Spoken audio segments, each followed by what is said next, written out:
बिस्मिल्लाहिर्रहमानिर्रहीम। बच्चों, इस लेक्चर में हम बात करेंगे basic properties of Fourier transforms पे। अच्छा, हम इसके बारे में देखते हैं। हमारे पास ये फोरियर ट्रांसफॉर्म है एक फंक्शन की, Fourier of f of x, जो कि हमें पता है वो एफ ऑफ के इक्वल होता है, और ये एक इंटीग्रल है 1/√2π, और यहाँ पे सामने मौजूद है। एफ ऑफ एक्स को हम इस तरह से इंटीग्रेट करेंगे, हमारे पास एफ ऑफ के आ जाएगा, जो कि फोरियर होगा एफ ऑफ एक्स का।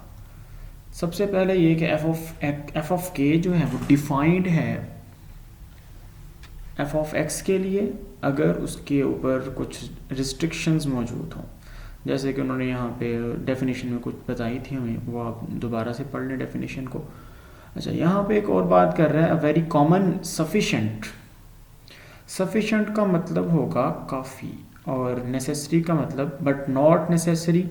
नेसेसरी का क्या मतलब होता है? ज़रूरी। तो यहाँ पे ये कह रहा है कि ये एक और उसकी कंडीशन है कि हमारे पास जो एफ ऑफ एक्स है उसका फोरियर एग्जिस्ट करेगा, एफ ऑफ के एग्जिस्ट करेगा और कन्वर्जेंट होगा, उसकी एक कंडीशन बता रहा है।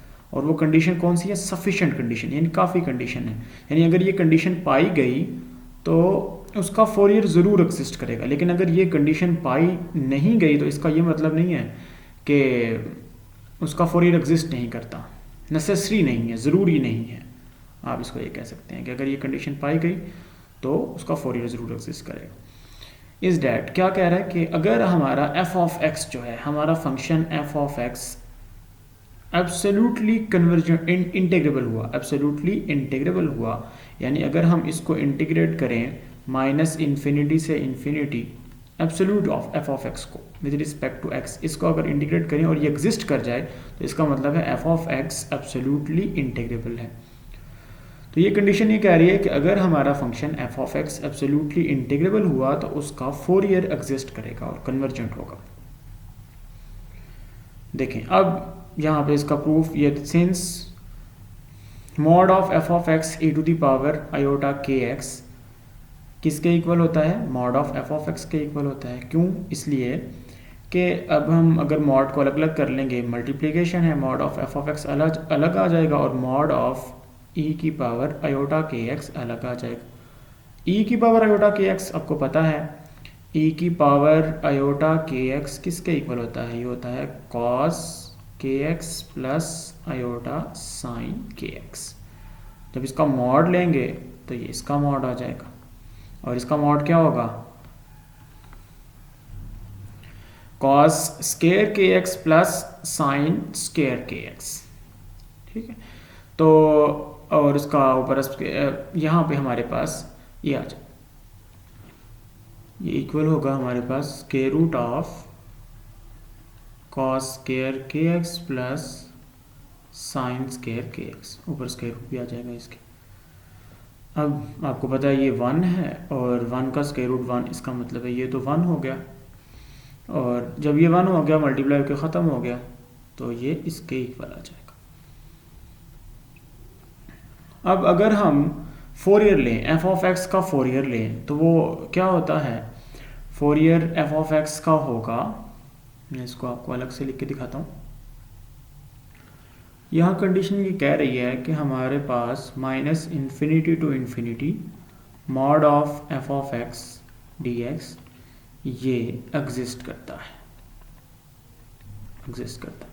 अच्छा, अब हम बात करते हैं -∞ टू इन्फिनिटी ई की पावर आयोटा के एक्स एफ ऑफ एक्स का मॉड, यानी इस इंटीग्रल को हम इसकी एब्सोल्यूट कन्वर्जेंस चेक करते हैं, इसकी हम चेक करते हैं कि ये एब्सोल्युटली इंटीग्रेबल है या नहीं। इसको हमने इंटीग्रेट किया। अब मैंने अभी आपको समझाया कि इसको हम क्या लिख सकते हैं? -∞ से इन्फिनिटी ई की पावर आयोटा के एक्स का मॉड और एफ ऑफ एक्स का मॉड डी एक्स, ये आ गया -∞ से infinity mod of f of x d x, और इसको तो हम कह के आए हैं कि ये एग्जिस्ट करता है। तो इसका मतलब जहाँ से बात शुरू हुई थी वो एग्जिस्ट करता है, तो ये एग्जिस्ट कर गया। इसका मतलब है कि जो हमारे पास एफ ऑफ के था, एफ ऑफ के किसके इक्वल था? -∞ से इन्फिनिटी ए की पावर आयोटा के x f of x d x, ये एब्सोल्यूटली कन्वर्ज कर गया।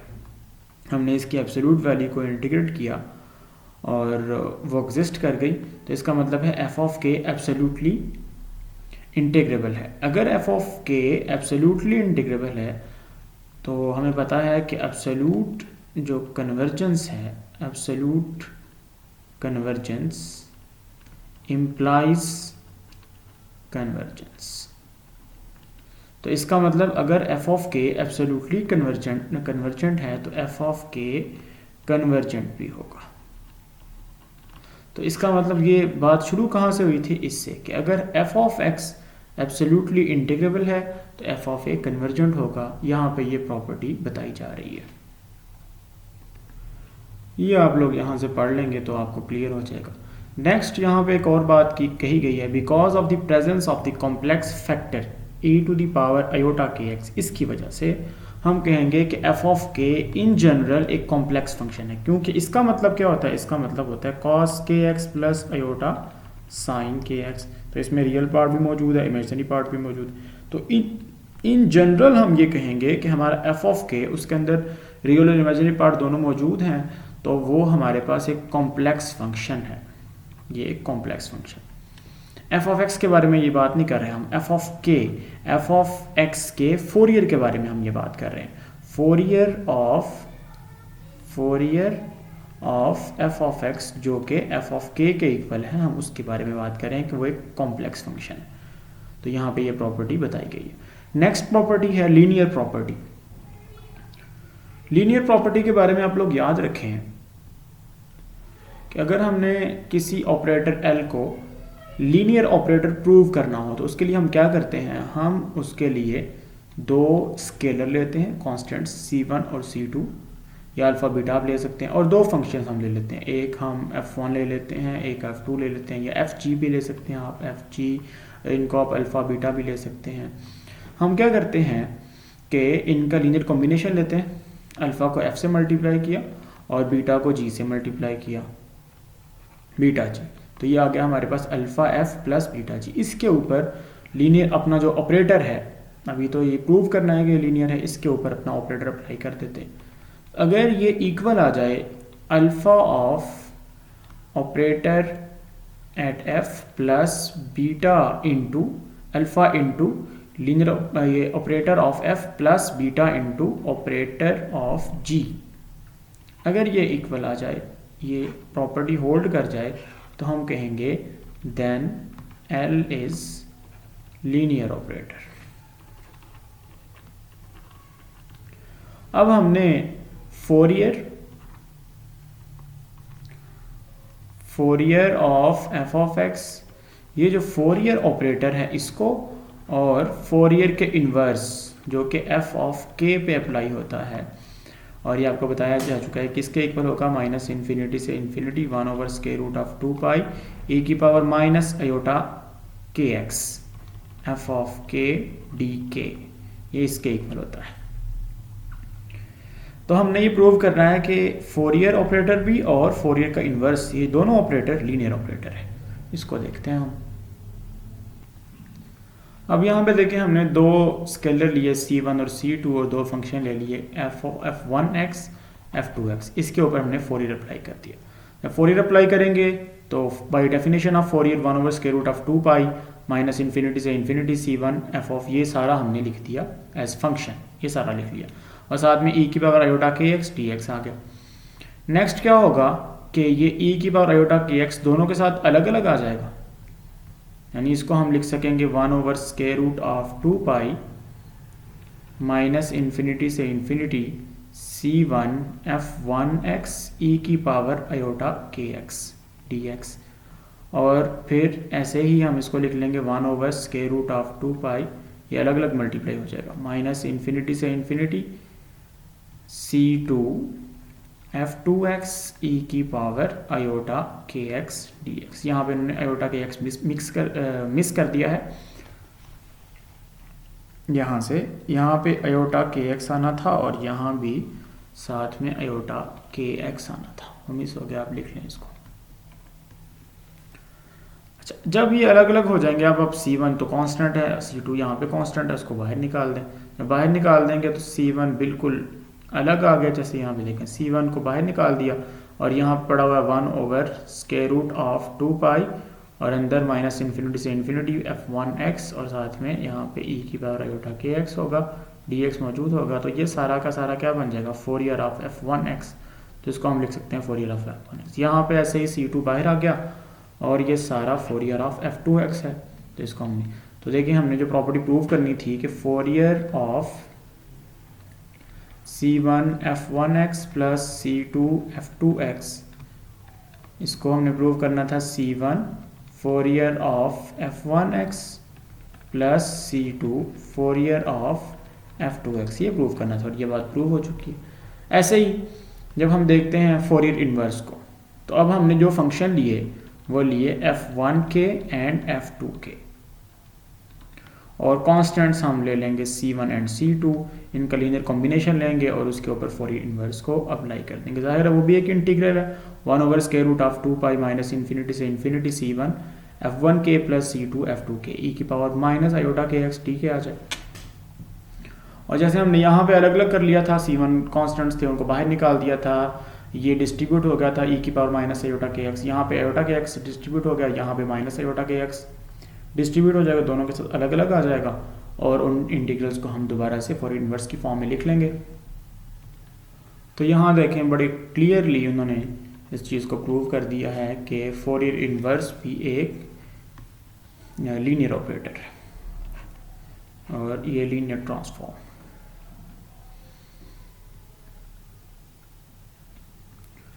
नेक्स्ट प्रॉपर्टी है हमारे पास conjugation property. If f of x is real then the complex conjugate, यानी इसका अगर हम फोरियर ले लें, Fourier of f of x वो क्या होगा, f of k, तो इसका जो कॉम्प्लेक्स कॉन्जुगेट होगा उसको यहाँ हमने डिनोट कर दिया है f स्टेरिक से, इसका यानी यहाँ ये तो इक्वल आएगा f of k के। अगर f of k का ये इक्वल नहीं है, f of k ये जो Fourier of f of x है इसका हम कॉम्प्लेक्स कॉन्जुगेट ले लें और कंडीशन ये रखें कि f(x) रियल है, तो इसका कॉन्जुगेट इक्वल आएगा f of माइनस k के। ये k, इसका साइन चेंज हो जाएगा, k माइनस k आ जाएगा।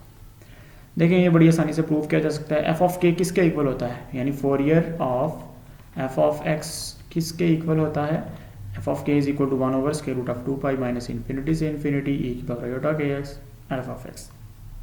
हमने इसका कॉम्प्लेक्स कॉन्जुगेट ले लिया, तो यहाँ भी हमने कॉन्जुगेट लगा दिया होगा, यहाँ भी हर जगह हमने कॉन्जुगेट लगा दिया, यहाँ भी कॉन्जुगेट, यहाँ भी कॉन्जुगेट। इसके कॉन्जुगेट को हमने स्टैटिक से डिनोट कर दिया, static of k is equal to 1/√2π minus infinity से इन्फिनिटी। यहाँ भी कॉन्जुगेट अलग हो गया और इसके ऊपर कॉन्जुगेट अलग हो गया। लेकिन आप यहाँ कहेंगे कि ये तो पावर में है, इस पूरे फंक्शन के ऊपर होना चाहिए, इसके साथ आयोटा तो है नहीं। तो मैं आपको ये जवाब दूंगा कि यहाँ पे e की पावर आयोटा kx क्या मतलब है, cos kx plus iota sine kx, ये मतलब है।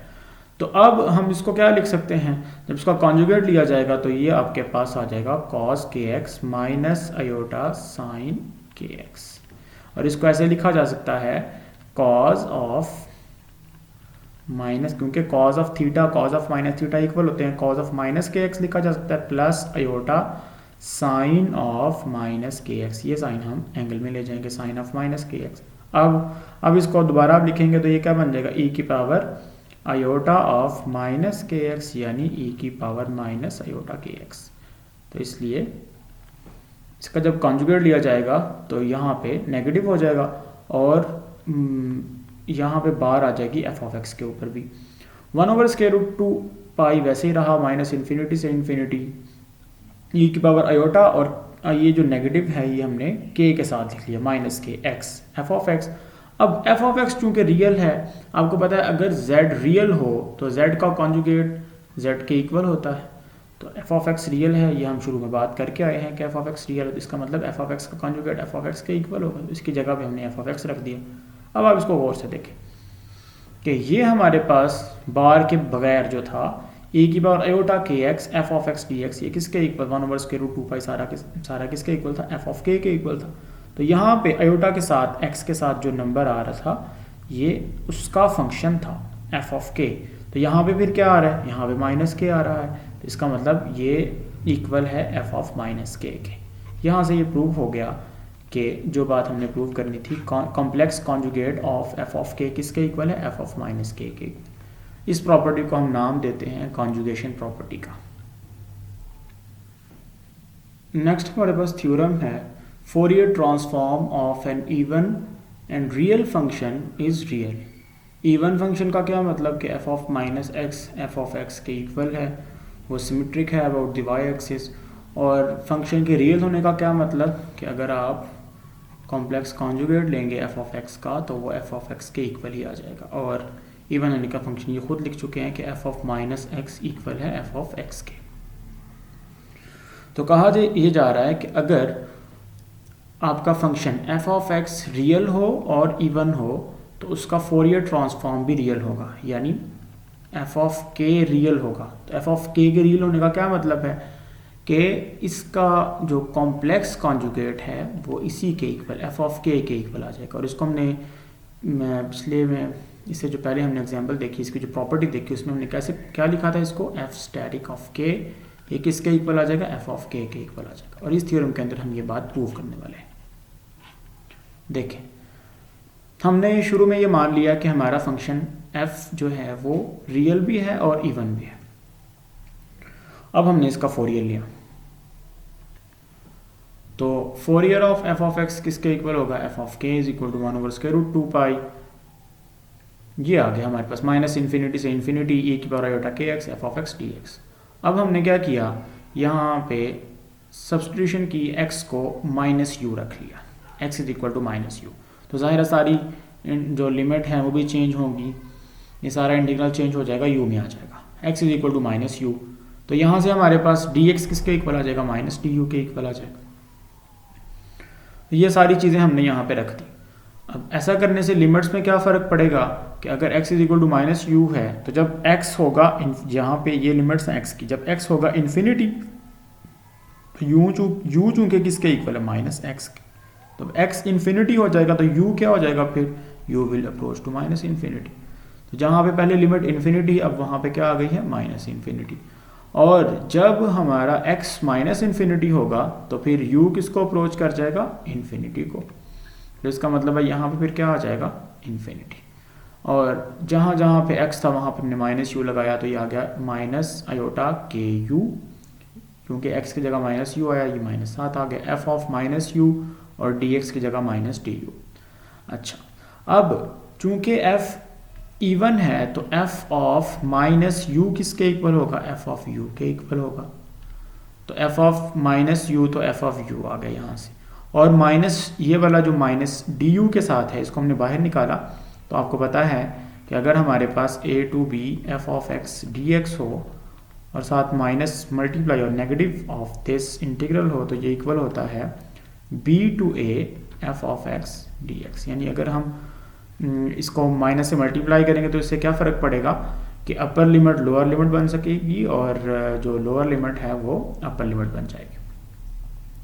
तो ये जो माइनस था इसको जब हमने बाहर निकाला तो इसने हमारी लिमिट्स चेंज करके दोबारा से माइनस इन्फिनिटी से इन्फिनिटी कर दी, और एफ ऑफ माइनस यू, ये एफ ऑफ यू आ गया, ई की पावर माइनस आयोटा के यू, ये आ गया हमारे पास। अब आयोटा तो हमने वैसे लिखा, और ये जो माइनस था हमने के साथ लिख लिया, माइनस के U F of U D you.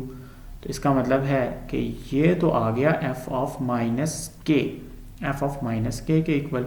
और हमने बात कहाँ से शुरू की थी, एफ ऑफ के से। अच्छा, इससे जो पहले हमने प्रॉपर्टी देखी उसमें हम ये बात प्रूव कर चुके हैं कि complex conjugate of f of के ये किसके इक्वल है, एफ ऑफ माइनस के इक्वल। तो इस एफ ऑफ माइनस के की जगह फिर हम क्या लिख सकते हैं, इसकी जगह हम लिख सकते हैं complex conjugate of f of के, और ये किसके इक्वल है, एफ ऑफ के इक्वल है। तो इससे ये बात प्रूव हो जाती है कि हमारा एफ ऑफ के जो फंक्शन है वो एक रियल फंक्शन। तो ये दो बातें अज्यूम करके कि अगर हमारा F of x, small F of x even और रियल हो, देन उसका फोरियर जो होगा वो भी रियल होगा। ये थ्योरम हमें ये प्रूव करके देता है।